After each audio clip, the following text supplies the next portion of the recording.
Ассаламу алейкум, құрметті достар. Бүгін біз шахматтан келесі сабақтар сериясын жалғастырамыз. Бүгінгі көрсетейін деп жатқан сабағымыз испан партиясында кездескен кейбір нюанстарды, яғни өткен сабақтың жалғасы. Патшаның алдындағы сарбаз E4, E5, ат F3, сарбазға шабуылдасады, ат C6, сарбазды қорғады. Классикалық вариант испан партиясы пілді B5-ке мұнда патшаға рентген жасап жатыр. Мен алдында атпенен қорғаған нұсқасын көрсеттім. Енді бұл жолы келесі мынандай нұсқасы бар, және де мынандай нұсқасы бар, A6, D6 деген. Бүгін біз A6 нұсқасын қарастырайық. Бір ойыншылар оны жейді, ашық нұсқасын ойнайды. Ашық нұсқасын әрине пілдер өте мықты ойнайды, сондықтан жақсы ойыншылар, мықты ойыншылар оны артқа шегіндіріп, жабық нұсқасын, рентгенді сақтау нұсқасын ойнайды. B5. Бұл пілге шабуылдасайды, піл артқа қайтты. Енді мына сарбазды қорғамай атты жүріп қойға болмайды, өйткені мына сарбазды орталықтағы атпенен жеп қояды. Сондықтан бұны қорғайды. Патша рокировка ақтар, атты F6-ға, C3-ге. Енді достар, құрметті достар, мына жерде қараңыздар, мына сарбазды неге қорғамады ақтар, өйткені бұл сарбазды атпенен жейтін болса, онда мына жерде видеоны пауза қойып қарап көрсеңіздер болады. Керемет ловушка, ойында бірденен дем арасында ұтуға болады. Пілді мұнда қойса, үлкен деген алға түсірсе, онда екеуіне двойной удар, оның артында тура тұр. Патша әлі рокировка жасаған жоқ. Мұнда шах беруге болады, мынаны атты жеуге болады. Атты жегеннен кейін мынаны қорғаса, мысалға ат жегеннен кейін қорғаса, мынаған тағы да давление түсіру арқылы, мысалға кетті, ат келді, давление түсіреміз, тағы мына тураны немесе осы жерден бір фигура тағы да ұтып алуға болады. Так, сондықтан бұл сарбазды неғылмайды екен, жеуге болмайды екен. Так, бұл сарбазды жеу үшін мұнда пілді дайындады, ақтар қорғады ол сарбазды, қаралар пілді E7-ге рокировка жасайын деп жатыр. Енді D3-ге. Центрді бұзған жоқ, өйткені әлі фигуралар толық ойынға қосылып біткен жоқ. Сол моментте ақтар барлық фигураны қосып болған соң барып орталықты бұзады, немесе патша қапталы арқылы патшаға тіке фигураларды бағыттап шабуыл жасайды. Мына піл патшаға бағытталады, мына піл патшаға бағытталады. Атты әкеліп маршрут бойынша атты F1-ден G3-ге, сосын F5-ге ары қарай мұнда құрбандыққа шалып, жертва жасап, ойында жеңіске жететін тактикаларды қолданады. Ал енді D3 жүрісінен кейін қаралар рокировка. Мұнда аттың келмес үшін H3-ге профилактический ход дейді оны. Не үшін дейтін болсақ, ат мұнда келетін болса, құрметті достар, онда өте әлсіз нүктеге шабуылдасуы мүмкін. Мына піл мұнда келсе, оны айырбас жасауы мүмкін. Жақсы пілге атты айырбастаған тиімсіз. Бұл енді қорғап жатыр, және де қандай момент кезде мына жақтан бүкіл фигуралармен шабуылдасқан кезде патшаға артқа енеден шах берсе, патша мат болып қалмас үшін оған портшка дайындап қою керек. Қаралар тураны E8-ге.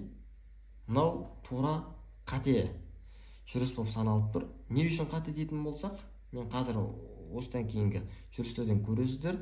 Мына піл патшаға рентген жасап тұратын болса, бұны қорғап тұрған тураны алдыға жүрген, ол негізінде дұрыс емес. Бұл пілдің көзін құртпай, мына жақта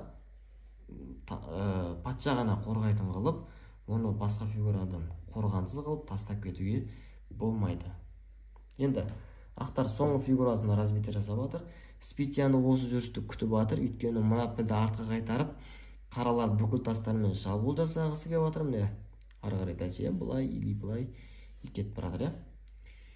Осындай шабуылдарды жасайтынын ақтар түсініп тұр, сондықтан ол осы мына пілді F8-ге жүргенін күтіп, атты D2-ге орналастырып дайындап жатыр. Егер өзінің ойындағандай тұзаққа түспейтіндей нұсқа болса, F1-ге, сосын G3-ге, ақырын келіп F5-ге, мына піл мұнда болмағандықтан F5-те ат өте мықты ойнайды.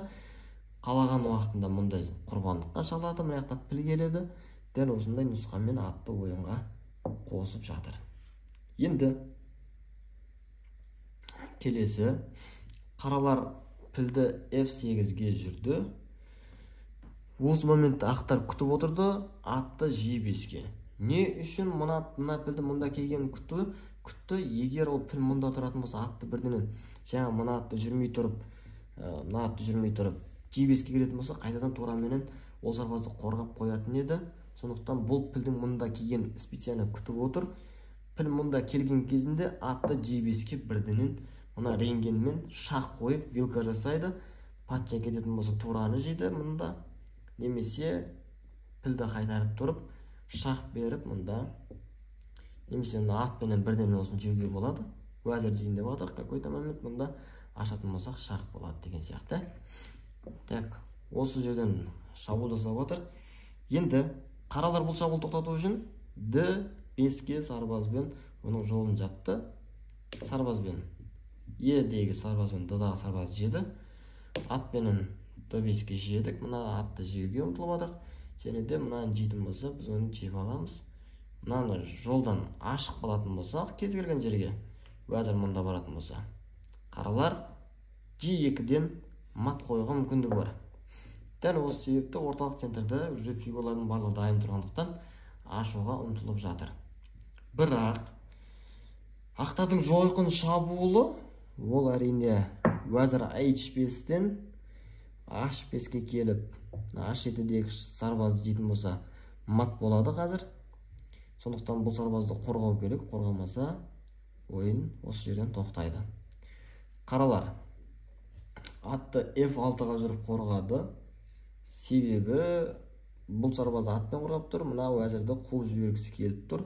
Солай ойынды ары қарай фигуралармен уәзірмен мына сарбазды жеп деген сияқты, немесе атты қуып жіберіп ары қарай ойнағысы келіп жатыр. Енді мына жерде ақтар мына сарбазды қорғамай қалғандықтан уәзірменен F7-ге жеп келді. Патша H8-ге. Енді құрметті достар, осы жерден видеоны паузаға қойып қарап көріңіздер. Екі ходта мат жасауға болады ақтарға. Мен мына видеоны жоғарыдан қарап көрсетейін. Бізде өте керемет мат.